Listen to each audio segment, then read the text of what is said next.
Bueno, vamos al cuento. El cuento se llama 30 y el cuento habla de un hombre que tiene 30 hijos y como tiene 30 hijos, es un hombre con 30 hijos y estos 30 hijos les pone de nombre a cada uno un número. Entonces cada uno por orden de aparición se llama según su número. Los alimenta y desde el principio les avisa que cuando terminen el colegio les va a dar una bolsita con comida, les va a comprar un caballo y los va a dejar, porque ya está cansado, que vayan a recorrer el mundo. Los va a soltar porque ya está cansado. El menor se llama 30. Entonces, cuando terminan el colegio, es 30 el que le recuerda al padre que ya es hora que les compre el caballo y les dé su bolsita con su comida para que salgan a recorrer el mundo. El padre lo hace y los 30 se van en sus caballos y cuando parten lo primero que encuentran es la casa de un gigante. Entonces encuentran la casa de un gigante y le preguntan, 30 se baja y le pregunta al gigante, 30 es el que guía, le pregunta al gigante si pueden pasar la noche en esa casa y dormir, guardar los caballos en su establo y dormir en su casa si les da refugio. El gigante, que tiene 30 hijas mujeres, les dice que sí y los hace dormir en la habitación con las 30 gigantas. Entonces ahí van los 30 a dormir a la habitación de las gigantas y están todos dormidos menos 30, que no se puede dormir porque no está muy tranquilo durmiendo con las gigantas. Y mientras está durmiendo, lo que sucede es que empieza en un momento a escuchar que alguien está afilando un cuchillo. Otra cosa que sucede es que la madre, está el padre, la madre y las 30 hijas. Y la madre les pone un gorro blanco a todas las niñas y un gorro negro a todos los niños, ¿no? 30 gorros blancos, 30 gorros negros. Entonces, 30 escucha cómo se está afilando el cuchillo y se preocupa y dice, acá va a pasar algo, ¿no? Me parece que vamos a hacer el alimento de las gigantas. Entonces, en un momento escucha que entonces cuando se preocupa, decide cambiar, porque a la noche, en la oscuridad, lo que se ve son los gorros. Se ven los gorros blancos y no se ven casi los gorros negros. Entonces decide, mientras los hermanos duermen, cambiar los gorros de cabeza. A las niñas les pone los gorros negros y a sus hermanos les pone los gorros blancos. Entonces, al ratito, se queda ahí quietito, acostado, y escucha como el padre gigante le dice a la mujer, bueno, ya es hora, este cuchillo ya puede cortar un pelo, voy a ir y voy a matar a los 30 que han venido para darles de comer a nuestras hijas, para que tengan un manjar. Entonces, él se acurruca, se queda muy quietito y ve cómo viene este gigante y mata a sus propias hijas sin hacer ningún ruido. El gigante se va y él despierta a sus hermanitos, los hace vestir en silencio, con el menor ruido posible, salir con mucho cuidado, subir a los caballos y se escapan. Huyen, ¿no? Se van todos rápido hasta que llegan un momento a una encrucijada y en esa encrucijada encuentran que hay diferentes caminos y cada uno va a tomar un camino diferente. Es en ese momento en el cual 30 empezamos la historia de 30. Entonces tenemos acá el momento de la iniciación, digamos, de cómo empieza el cuento, ¿no? Con el con el padre, con los niños, ¿no? Hasta el momento del gigante. Y acá empieza la historia de 30. 30 sigue cabalgando hasta que cuando llega la noche encuentra una casa con la puerta abierta, y en esta casa hay una bruja que está sentada al lado de una chimenea y tiene un gato al lado.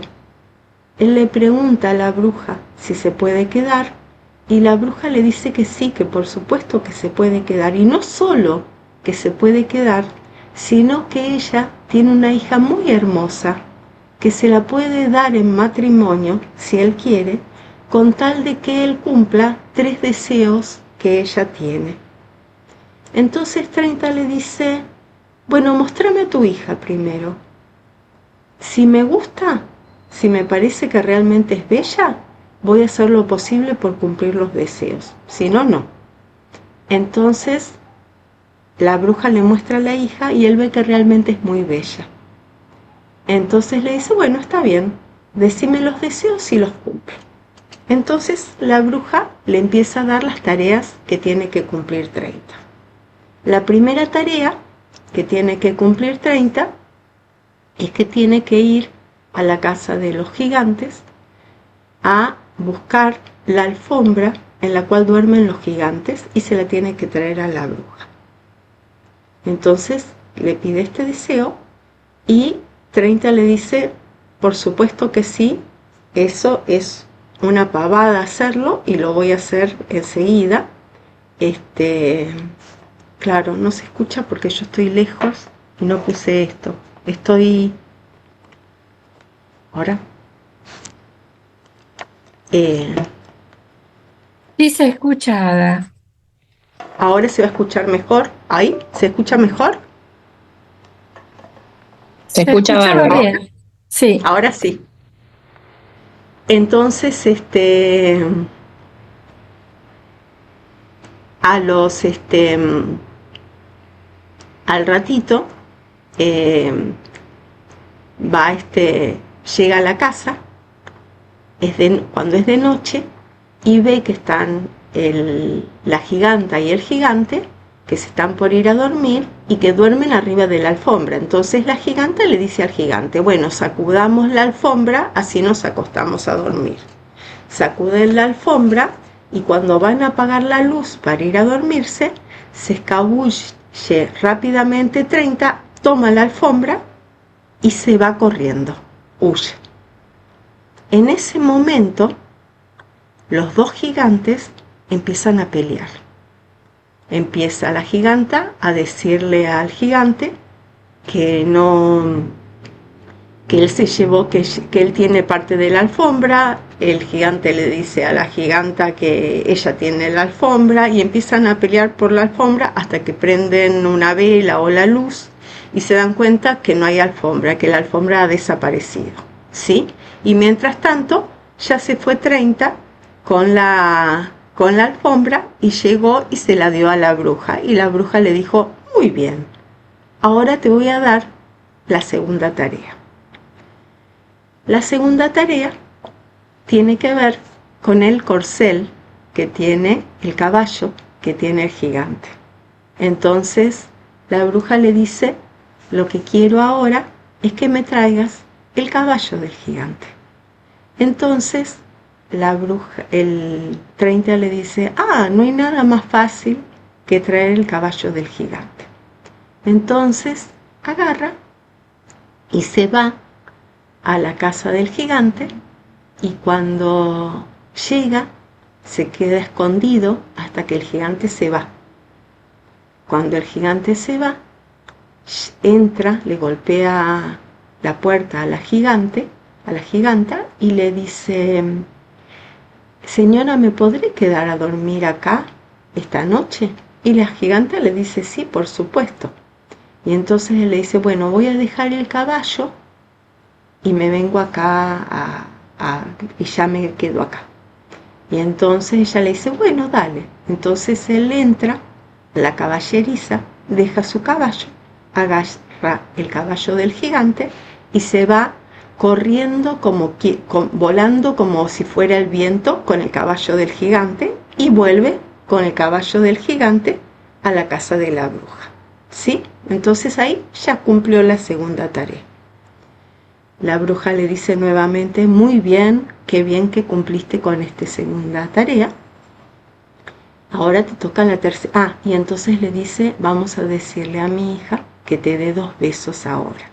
Y él le dice, bueno, y siente una gran energía porque le da estos 2 besos. Le da la tercera tarea, que la tercera tarea tiene que ver con que los gigantes tienen un loro. Entonces la giganta, la bruja, le pide que le traiga el loro de la giganta. Entonces él le dice, nada más fácil, le dice 30. Y se va a la casa de los gigantes, se mete por la ventana, y cuando se mete por la ventana no se da cuenta que el loro lo vio. Y que seguramente en la casa de los gigantes vieron que los loros tienen esta cosa de la repetición, de que repiten palabras todo el tiempo. Entonces, el loro lo ve antes de que 30 se dé cuenta de que el loro lo había visto, porque cuando uno quiere agarrar un loro y cazarlo o llevárselo, tiene que hacerlo cuando el loro está dormido o distraído, no cuando el loro aún no lo ve, porque si no el loro va a empezar a hablar. Entonces, ¿qué es lo que pasa? El loro lo ve antes de que lo vea 30 y empiece a gritar 30, 30, 30, 30. Entonces la giganta lo ve, lo agarra del pescuezo y lo mete en una jaula y decide que lo va a alimentar, que le va a dar de comer para que quede bien gordito, para que sea una comida muy rica para ella y el marido. Entonces le empieza a dar de comer y comer y comer, y acá nos hace recordar a Hansel y Gretel de alguna manera, ¿no? Este cuento. Entonces le da de comer y comer y comer, y 30 está observando, no desesperanzado, pero un poco mirando cómo hacer para salir de esta gran trampa en la que cayó. Entonces hay un momento en el cual la giganta empieza a preparar la fogatita en la cual va a cocinar a 30. Entonces empieza a juntar las pajitas, ¿no? Y empieza a hacer ese trabajo. Y 30 la observa minuciosamente, ¿no? La observa como trae unas pajitas de un lado, otra pajita del otro. Y mientras la va observando, en un momento le dice, señora, ¿no quiere que la ayude? Y la giganta le dice, ah, qué vivo que sos, te voy a abrir la jaula y te vas a escapar. Y él le dice, no, no, lo que podemos hacer es que usted me ate las piernas, las ate a la jaula y entonces me da un hacha y yo solamente desde acá voy cortando la pajita, ¿no? Me da una madera y yo la voy cortando, pero no me puedo escapar porque estoy atado. Entonces la giganta lo piensa porque ya está cansada y al final hace lo que le dice 30. Lo ata, le ata las piernas, abre la jaula y le da un hacha. Apenas le da el hacha, ¿qué hace 30? Le corta la cabeza con el hacha, corta con el hacha el hilo que tenía agarrado a la jaula, agarra el loro y se va corriendo, se escapa y llega a la casa de la bruja todo transpirado, todo, ¿no? Ya salvado y ya con la tarea cumplida, ¿no? Que casi no la contaba esta vez. Entonces le cuenta a la bruja lo que pasó y la bruja le dice, bueno, la verdad te felicito, ahora has hecho una gran tarea con esto, lo que vamos a hacer es que mi hija te va a dar 3 besos esta vez, porque realmente te lo mereces. Y le da 3 besos y él está muy contento y le dice, y ahora te toca la última tarea. Y la última tarea es que traigas vivo al gigante. Y entonces 30 le dice, nada más fácil. Y se va a la casa del gigante y cuando llega se encuentra con que el gigante está sentado, así apesadumbrado, mirando como a la nada, quieto, y le dice, 30 le dice, ¿qué te pasa? Y entonces él le dice, me quiero morir, ya no sé qué hacer, porque ya no tengo nada por qué vivir. Maté a mis hijas, mi mujer está muerta, ya no tengo nada por lo cual poder vivir, ya todo se ha terminado. Y entonces 30 lo mira y le dice, pero para morirte necesitas un ataúd. Y él le dice, ¿vos me ayudarías a construir un ataúd? Y 30 le dice, yo te lo puedo construir. Y entonces tendría que medirte. Y entonces el gigante le dice, bueno, y lo deja que lo mida.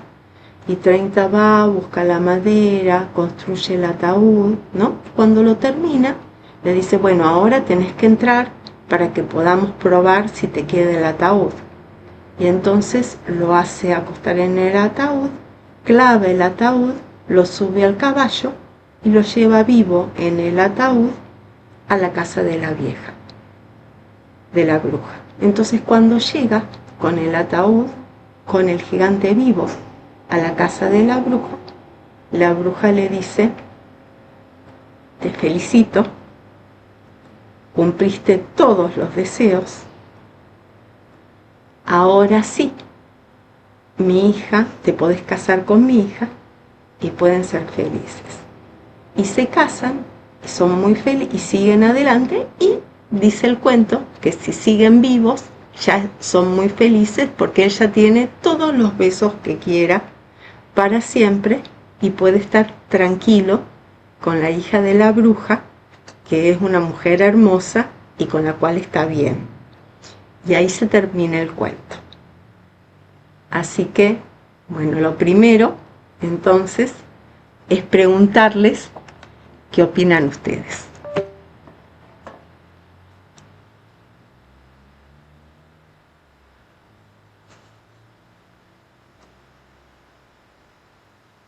¿Qué les pareció? Si hay alguna escena que han sentido más.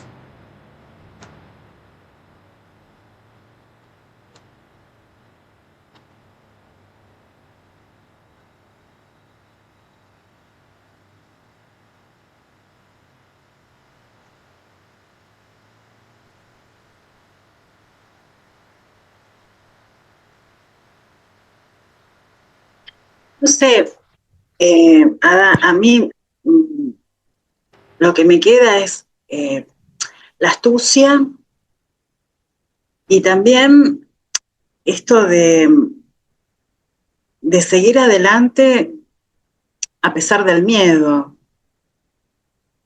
porque él ya conoce lo que le va a pasar en la casa de los gigantes, ya vio la crueldad, ya vio la maldad, ya vio la manipulación, y sin embargo, él por ese amor, por esos besos, ¿no? Se vuelve a arriesgar, vuelve y vuelve. Entonces, de alguna manera veo también la entereza, ¿no? Cómo el amor te salva de alguna manera, te hace valiente y de alguna manera te salva también, ¿no? Porque yo estoy permanentemente pensando, bueno, ahora viene que lo matan, ahora viene que desaparece, ahora viene y sin embargo vuelve, ¿no? La constancia, eso me queda. Y también me queda de otros cuentos de hadas esto de la encuentro con la bruja y las tareas que debe cumplir, ¿no? Porque pienso en Basalisa, por ejemplo, que que la bruja le va dando tareas también y ella va sorteando esas tareas, digo, como una cosa que a lo mejor se repite en los cuentos de hadas. No sé.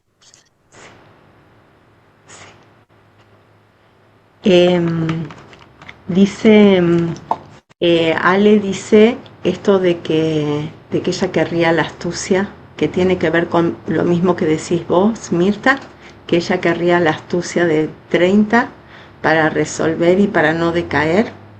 Willy también dice que le impresiona cómo salva a los hermanos y un poco todo tiene que ver.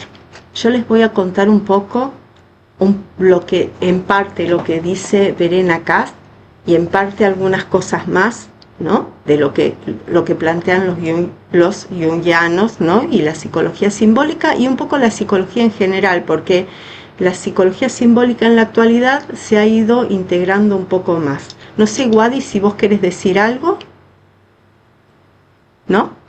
Yo iba a comentar que también esto de la astucia, por un lado, que me acordé del cuento del gato con botas, un poco de esto de cómo va sorteando las dificultades, y que en realidad me llamó la atención que si bien los gigantes iban a matar a los hermanos y toda esta cuestión de la maldad, no los sentí tan malos, digamos, ni a los gigantes ni a la bruja. Es como que me dio esa sensación, como que la astucia de él fue más grande, digamos, que el mal, si se puede decir, de la bruja y de los gigantes. Así que bueno, me quedó un poco esa impresión. Sí. Y sí, es así. Y Vicky, no sé qué habías dicho, que no alcanzo a ver, para. Había dicho que sentía como que era muy oportunista. Sí, que 30 era un muy oportunista, Vicky. Muy oportunista, sí. Se agarraba de cada oportunidad para obtener lo que quería. Sí. En realidad no me parecía una buena persona. Ah, mira, bien. Yo creo, Ada, que a diferencia de otros cuentos y mitos, él no recibe ayuda acá ni de los pajaritos, ni de una diosa, ni de la naturaleza que le habla, sino que recurre a sus propios recursos, ¿no? Sí. Intelectuales. Hay un problema, un desafío que requiere una solución. Sí. ¿Con qué herramientas puedo encontrar esa solución? Sí. No sé si sea bueno o malo, porque eso ya sería un juicio de valor, pero él tenía que salvar su vida y se había comprometido a pasar las pruebas. Se sentía seguro de sí mismo. Le parecían fáciles las tareas. No sé si era por quedar bien con la bruja, pero no lo amilanaba el desafío. Sí. Bueno, hay un desafío, lo voy a vencer. Pum, me voy, me tiro por ahí a ver cómo hacemos. Y sí, claro, estaba impulsado por el amor también, ¿no? O sea que acá están interviniendo el intelecto, la capacidad para resolver problemas, los sentimientos, Sí. superar el miedo. Sí. Y el amor filial, salvar a los hermanos. Sí. Sí. O sea que hay muchas cosas, me parece, para analizar de 30, ¿no? Sí. Sí. A mí me resonó un parecido a lo que dijo Wada y un poco lo que decía Vicky también, ¿no? De esta astucia y por ahí de esta oportunidad de resolver las cosas ahí como muy calculado, ¿no? Sí. Un raciocinio muy elevado, sin tanto sentimiento, me pareció. Sí. Y también dice, Willy dice que él también resuena con lo que dice Marta de que no recibió ayuda. ¿Sí? Bueno, ¿quieren que les cuente un...? Dale, sí, Marta. El sentimiento tiene que ver con que a él lo impulsaba querer casarse con la hija de la bruja. Al final ese era su objetivo. Lo demás lo hacía para lograr ese objetivo final. Sí. O sea que ahí estaba eso de, bueno, quiero casarme con ella porque me gusta, me besa y me gusta que me bese. Entonces eso vale la pena intentar probar, vencer los desafíos, ¿no? Sí, pero también para actuar como él actuaba, necesitaba analizar los sentimientos de los otros, porque cuando él escucha el cuchillo, para salvar a los hermanos, él tiene que ponerse, él es el único que se pone en el lugar de los padres de las gigantas y puede ver los sentimientos que tienen los padres de las gigantas de que van a asesinar a sus hermanos, y lo puede hacer porque conoce sus propios sentimientos. Porque generalmente uno no conoce tanto la maldad en el otro cuando no conoce la maldad en uno mismo, o sea, no conoce los malos. Generalmente la gente que es muy ingenua es muy ingenua porque no se conoce tanto a sí misma tampoco. Para uno poder pensar, tal persona pensó de esta manera y va a hacer esto, es porque fue capaz de hacer una cierta introspección también. Entonces, no es tanto que lo guía solamente porque salvó a los hermanos, o sea, no es que lo guía solamente el beso de la hermana, porque se podría haber salvado solo y se podría haber ido solo y no se fue solo, ¿no? Sino que lo que hizo fue salvarlos a todos sus hermanitos de algo que iba a ser una muerte. Claro. Más allá de eso, hay algo que pasó antes también, ¿no? Porque en general, cuando uno ve los cuentos de hadas, los gigantes tienen ciertas características que en general los gigantes son grandotes, son un poco monstruosos y en general tienen la característica de que son un poco tontos, que no piensan bien. Y lo que simbolizan dentro de la psicología es un poco, en la psicología junguiana, es un poco esos complejos que están reprimidos, que tiene que ver. ¿Y qué son los complejos para la psicología junguiana? Son situaciones, imágenes de situaciones que están cargadas emocionalmente, que son productos de traumas y que tienen un núcleo arquetipal. Esto sería como es la definición. Y ustedes fíjense, pero vamos a llegar a esto de esta manera. Fíjense una cosa. Estamos hablando de 30 chicos que no tienen nombre. Cuando empezamos el cuento, nosotros empezamos un cuento en donde no hay una mamá, que puede ser que no haya una mamá, en donde son todos varones, en donde no hay ninguna mujer. Eso parece ser lo más natural del mundo, y parece también ser lo más natural del mundo que nadie tenga un nombre propio, porque que a uno le pongan un número es lo más impersonal que existe, es no ser persona. Y fíjense ustedes en su vida personal todo lo que significa el nombre que les han puesto. Porque cuando uno, tanto como hijas como madres, ponerle nombre a un hijo o a una hija, uno lo piensa mucho, uno sueña mucho. Si uno a un hijo o a una hija dijera, le pongo 2 porque es el segundo o la segunda, ¿cuánto desamor hay ahí? ¿Cuánta indiferencia hay ahí? ¿No es cierto? ¿Y cuánta despersonalización existe en esa situación? Vos sabés, Ada, perdón que te interrumpa, ¿no? Que acá en esta zona hubo inmigrantes en el campo que les ponían el nombre según el número de aparición a los hijos. Era como una costumbre, vos sabés, en algunos inmigrantes. Era terrible. No deja que fuera una costumbre, no deja de ser que fuera una cosa muy terrible, Marta. Pero existió en la realidad, te quiero decir. Sí. Un espanto, Marta. Espero que no siga más esa costumbre. No, creo que habrá sido una costumbre de algunos inmigrantes, pero era como una cosa que llamaba la atención. Ah, la familia tal, los chicos se llaman primero, segundo, tercero, cuarto, quinto, sexto y séptimo. Bueno, No debe haber sido un caso también aislado, sí. calculo, ¿no? Porque Pero acá eran llamaba. 30. Eran eh, 30 que no tenían individualidad, que no eran personas. Entonces, claro. fíjense, esto nos habla de un trauma, porque nos habla de alguien que no fue cuidado, que fue tramitado, no le faltó nada.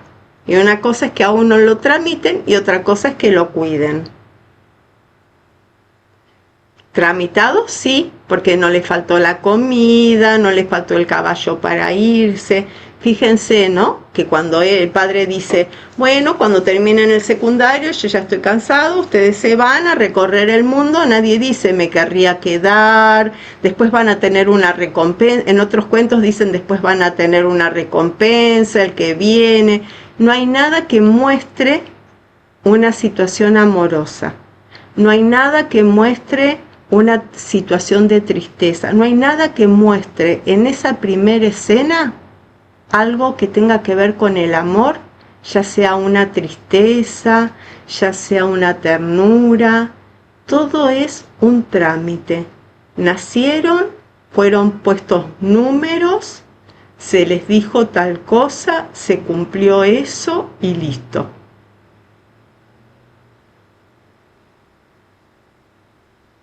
Entonces, si nosotros esto lo vemos, vieron que las teorías nuevas, o sea, no tan nuevas, pero hay una teoría que está actualmente muy presente, nosotros decimos, como los complejos surgen de situaciones traumáticas.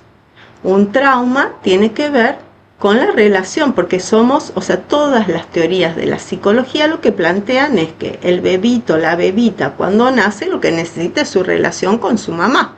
Somos seres relacionales y somos seres que cuando nacemos nacemos con una incompletud que necesitamos de un otro o una otra. No importa que sea el padre o la madre, acá no se trata solo de que la madre no existió, sino que todo el contexto nos hace ver que no hubo esos valores de los sentimientos positivos, digamos, no hubo los valores del ánima. Y eso se refuerza con que no hay una mujer. ¿Sí? Porque podríamos decir, hubo un padre que les hacía la comidita que querían, que cuando se fueron les preparó. No, ni siquiera se acordaba el padre, 30 les dijo. ¿Sí? Entonces, la teoría que generalmente se plantea acá es la teoría del apego. ¿Vieron? Que dice es que las personas cuando nacen, que es la teoría que planteó Bowlby. Bowlby fue un psiquiatra que nació en Inglaterra, en Londres, entre 1907 y murió en 1990, que se dedicó a la niñez y que plantea la teoría del apego y que dice que todos los seres humanos cuando nacemos buscamos apegarnos a alguien que nos dé una sensación de seguridad. O sea, tenemos una tendencia a acercarnos, tenemos 5 tipos de tendencia, pero la más importante es la del apego, que nos hace que nos apeguemos a alguien que nos dé seguridad para después salir a explorar el mundo. Perdonada. Ahí viste, ahora está saliendo en las redes el caso del monito, ese Punch, que la mamá en el zoológico lo rechazó, hasta Sí, que los cuidadores se dieron cuenta que estaba necesitando algo así que, como lo que estás diciendo, y le pusieron un peluche que sí, le me acuerdo. permitió pegarse.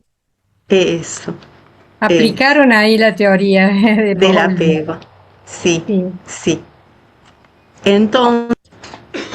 Entonces, lo que dice es, un apego seguro es alguien que entiende las necesidades del otro, responde a esas necesidades, pero a la vez le da autonomía. ¿Sí?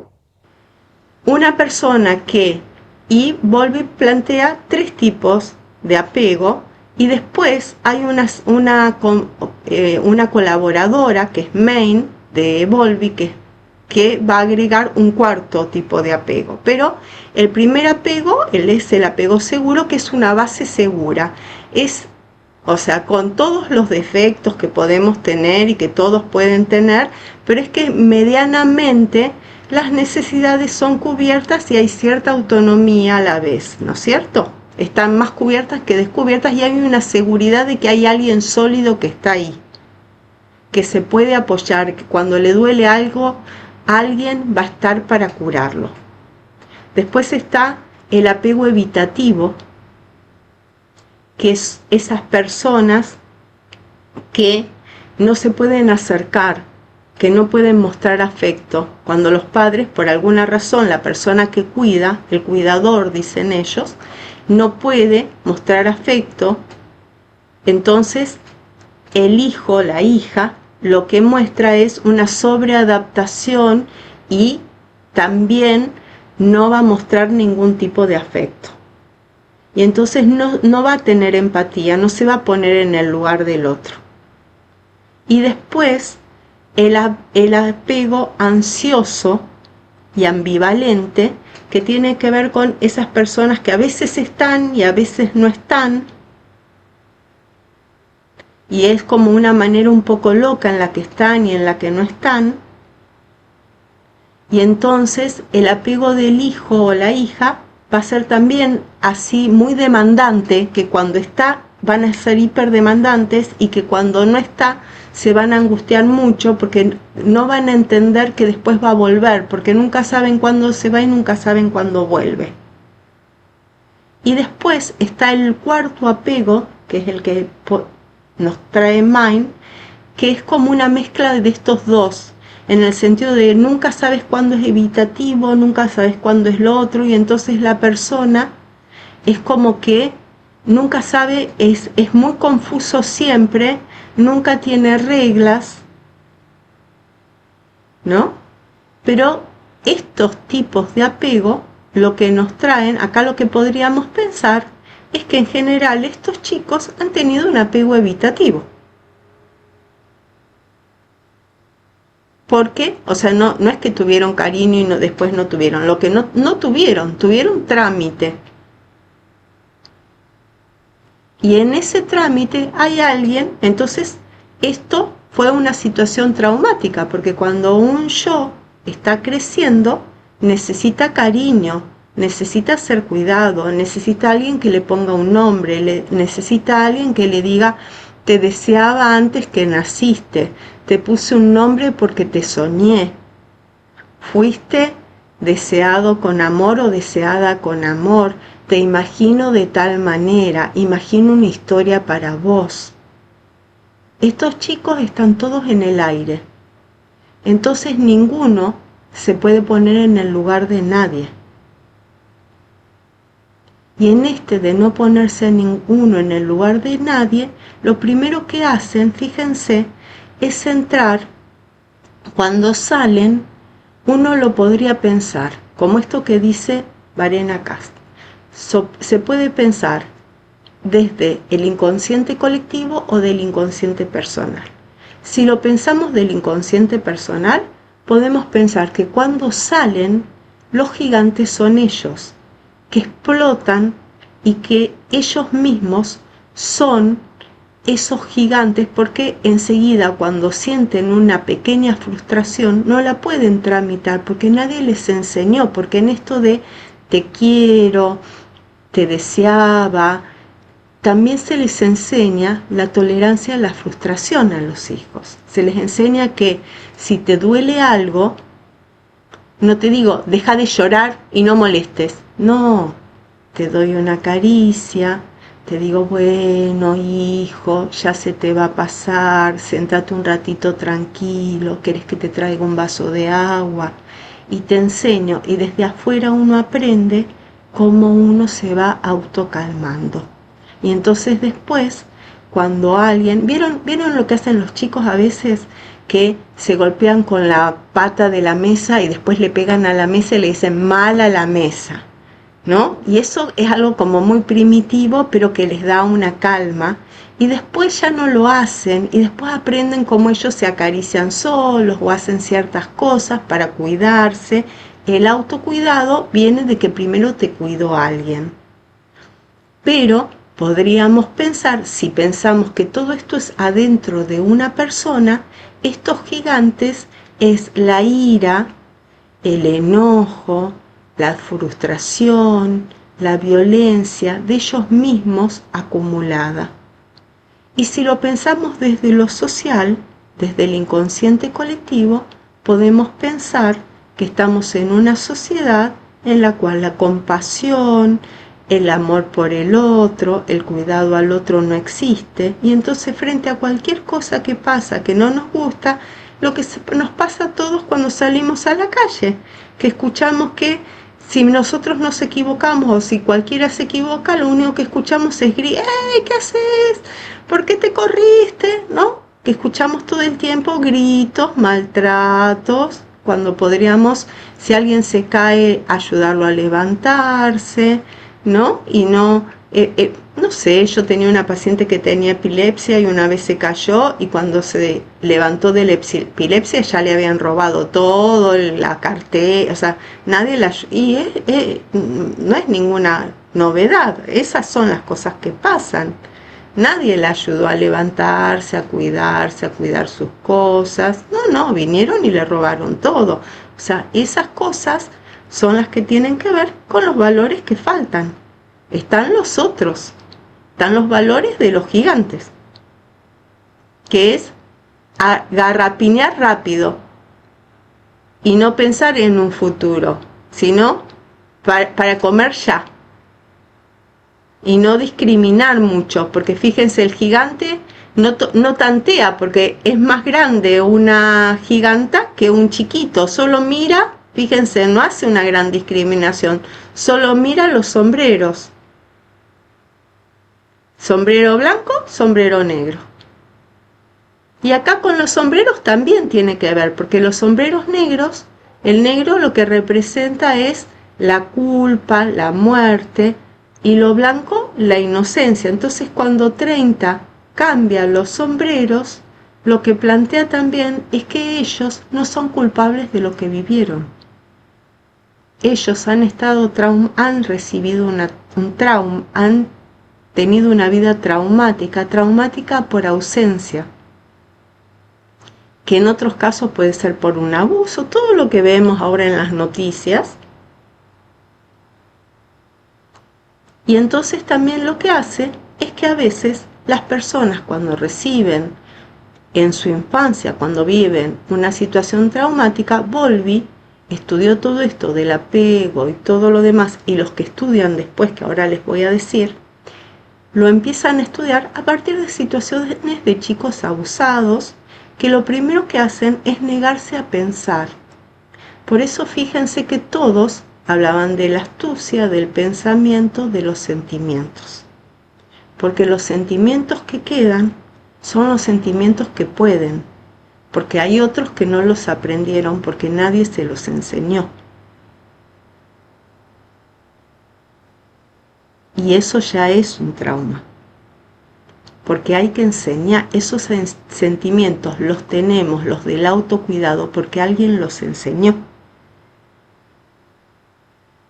Y por eso estamos viendo hoy este cuento, porque es algo muy importante en este momento de la sociedad, que estemos muy atentos y que estemos y que los recordemos, que es lo que nos hace ser seres humanos, con nosotros y con todos los seres vivos.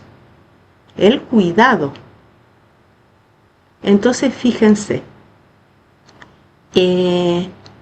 pasa esto, los gigantes representan este complejo, ¿no? El complejo que tiene que ver con lo traumático, con una situación dolorosa de un trauma que constela. Siempre Jung dice se constela cuando pasa alguna cosa parecida y que despierta algo emocional.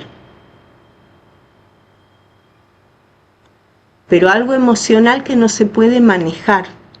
y que generalmente tiene que ver con esto, con algo doloroso, con algo que a veces se puede responder con dolor o se pueden responder con enojo, el dolor a veces se enmascara en enojo, en violencia, de distintas maneras, ¿sí? Entonces, ¿qué es lo que pasa? En el medio de esto hay algo que es que, digamos que en el cuento, Von Franz lo que siempre plantea es que qué lugar ocupa cada uno. Y lo que podríamos pensar es que 30 funciona como el yo de todos. Es la conciencia. Es el yo que actúa por todos. Los demás se duermen porque tienen como esto de que ya renunciaron a pensar y analizar. Y cuando todos dicen es astuto, piensa, se aviva y todo lo demás, lo primero, hay otra teoría que es la de Fonagy, que Fonagy empezó trabajando con personas que tenían trastorno límite de personalidad. Él y su equipo empezaron investigando con chicos, primero con chicos muy abusados, o sea, víctimas de abuso, pero también con personas con trastorno límite de personalidad, porque al no regular los afectos, que es de lo que estamos hablando, porque los gigantes lo que serían es estos complejos que lo que muestran es que los afectos no se regulan. Porque fíjense, ya lo vamos a ver en las alfombras, pero primero se lo quiero explicar así. Fonagy lo que muestra es que cuando no se regulan las personas que tienen trastorno límite de personalidad, una de las características muy importantes que tienen es que no regulan los afectos. Entonces, como no regulan los afectos, son los que tienen más alto índice de suicidio. Porque llega un momento que están hartos, que no pueden tolerar la frustración, que pasa algo y sácate. O lastiman a alguien o se lastiman a ellos. Entonces, lo que plantean es que, ¿qué es lo que hace que alguien no regule los afectos? Ellos dicen, no regulan los afectos porque no mentalizan. ¿Qué significa ¿Qué significa mentalizar primero?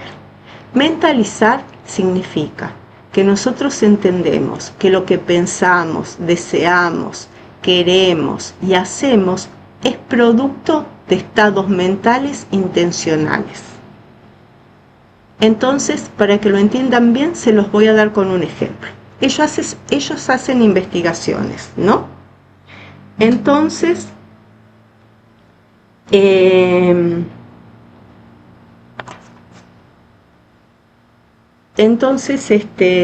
lo que dicen es, por ejemplo, hay dos chicos de 5 años. Yo estoy con Pedro y Juan, ¿no? Están los dos acá y yo tengo 2 chocolates arriba de la mesa. Le digo a Juan, bueno, vos salí un ratito de la habitación y yo voy a agarrar un chocolate y lo voy a poner acá, ¿sí? Y Pedro, que está conmigo, le digo, cuando venga Juan, ¿dónde va a buscar el chocolate? ¿Lo va a buscar acá arriba de esta mesa o lo va a buscar acá? Si Juan me dice que lo va a buscar acá, arriba de la biblioteca, significa que no mentaliza, porque no se pone en el lugar del pensamiento intencional de Pedro. ¿Se entiende? Si Juan me dice que lo va a buscar acá arriba de la mesa, que es donde lo vio cuando se fue, significa que sí mentaliza. Eso significa que si yo a la mañana vivo con quien viva, vivo con mi hija, con mi hijo, con mi pareja, y a la mañana está de mal humor, y entonces le digo buen día, y está de mal humor porque le fue mal en el trabajo, porque se levanta siempre de mal humor, lo que sea, y no me dice buen día, o me lo dice de un tono feo, yo puedo enojarme y responderle igual, o puedo decir, y se levanta de mal humor. Mentalizo, porque entiendo que sus actitudes son producto de sus estados mentales que no son iguales que los míos. ¿Se comprende? Entonces, ¿qué es lo que pasa con 30? 30 mentaliza. Cuando una persona sufre mucho abuso, deja de mentalizar, porque renuncia a pensar. Porque si tiene que pensar, cuando un chico está siendo abusado, se tiene que poner a pensar en qué le pasa al adulto que lo está lastimando. Es tan doloroso que prefiere dejar de pensar, porque hay un trauma. Pero si puede tolerar y puede preservar una parte en la que sigue mentalizando, va a poder resolver a pesar de las cosas terribles que le pasen.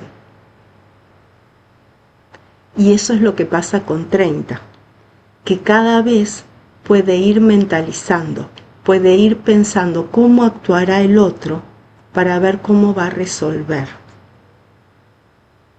Puede ir pensando qué harían ellos y se pone en el lugar de ellos sabiendo que son otros, porque ha hecho una introspección, pero porque también entiende que las actuaciones son producto de estados mentales. Entonces tuvo que pensar todo, tuvo que pensar, ellos son gigantes, necesitan comer, nosotros somos chicos, les venimos bárbaros para la comida. Pensó un montón de cosas que sus hermanos no pensaron.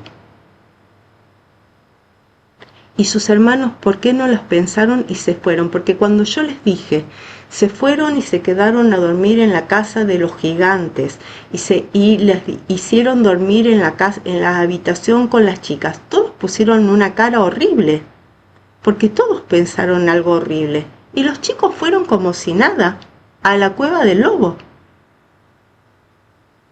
¿Por qué? Porque habían renunciado a pensar. El único que se quedó despierto fue 30. Que se quedó pensando y viendo y cuidando, porque mentalizaba, porque tuvieron un trauma que generó un complejo. El complejo son los gigantes,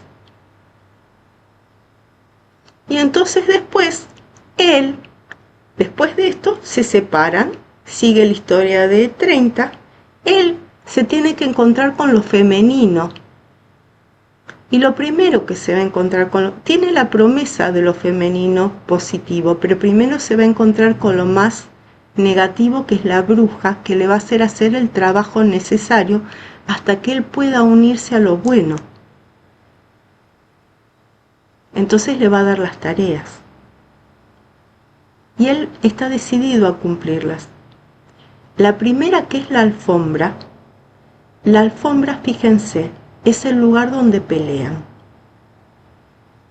La alfombra es cuando uno le da al otro la posibilidad de la pelea. Cuando uno saca la alfombra, es que el otro quiere pelear, pero uno no le da elementos, porque los gigantes se quedan peleando y ella se fue. No entra en ese juego.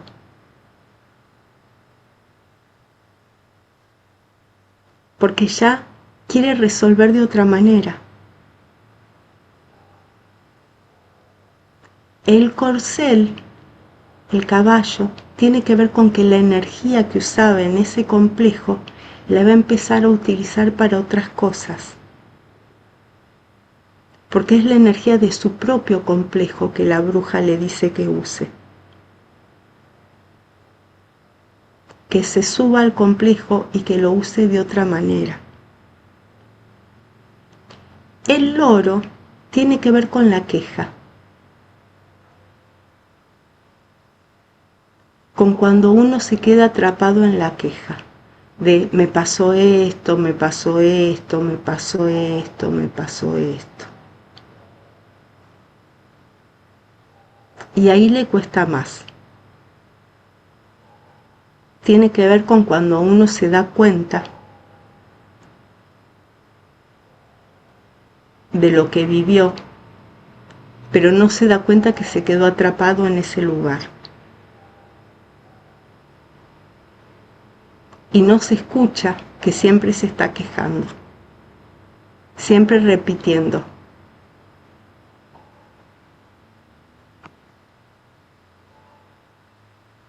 Y el gigante que sigue vivo tiene que ver con que es algo que uno lo resuelve, pero que siempre es algo para lo que uno tiene que estar alerta.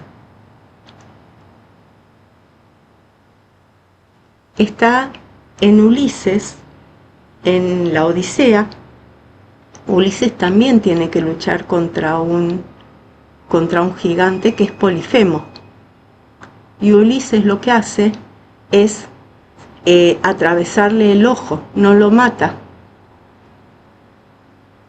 Porque cuando le atraviesa el ojo, ese complejo sigue actuando adentro de él, pero él lo va a dirigir, porque él es el yo. Entonces, el complejo no desaparece, solamente que uno lo guía y transforma eso en algo positivo.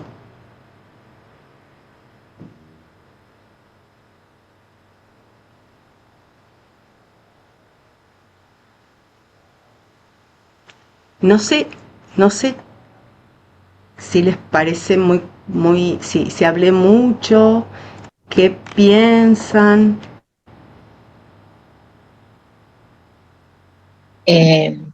No hablaste mucho, Ada, estuvo muy bien.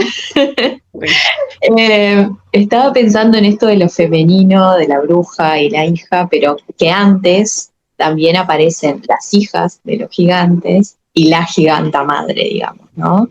Como que está como ese primer paso también. Y esto de la muerte de las hijas de los gigantes, que son mujeres, ¿no? Para poder salvar la inocencia de los varoncitos, digamos. Sí. Y algo que me quedó ahí dando vueltas también es que 30, al ser el más chico, imagino, ¿no? En mí, que el mayor, o sea, uno, debe ser muchos años mayor que 30, digamos, ¿no? Suponiendo que al menos 30 o no sé, 20 años por lo menos, digamos, ¿no? Entonces, que se me ocurría que en esto del trauma y en la niñez y que él, al ser el más chiquito, que tal vez estos mayores, ¿no? Como que fueron perdiendo como esa vitalidad o esas astucias, esas ganas en esto de, bueno, de dejarse morir o dejar de pensar, digamos, ¿no? Como que suceda lo que tenga que suceder, digamos, ¿no? Y también en esto de que pensaba como que el único cuidado que tuvo el padre, si se quiere, es mandarlos a todos juntos, porque cuando empezaste el relato y escuché esto, bueno, cuando terminan la escuela se van a ir yendo, en mi imaginario estaba que cada uno se iba a ir a destiempo, digamos, ¿no? Pero se fueron todos juntos. Y que de alguna manera ese fue como su cuidado, ¿no? Como que estaba la hermandad de alguna forma unida, aunque sin mentalización y, digamos, sin como muchas medidas ni de seguridad propia siquiera, pero que sí estaban como en esta compañía mutua y que este yo de 30 ayudó un poco a que los caminos de los hermanos, que no sabemos cuál fue su destino tampoco, pero de alguna manera salgan de ese peligro inicial. Así que bueno, me quedé pensando en eso.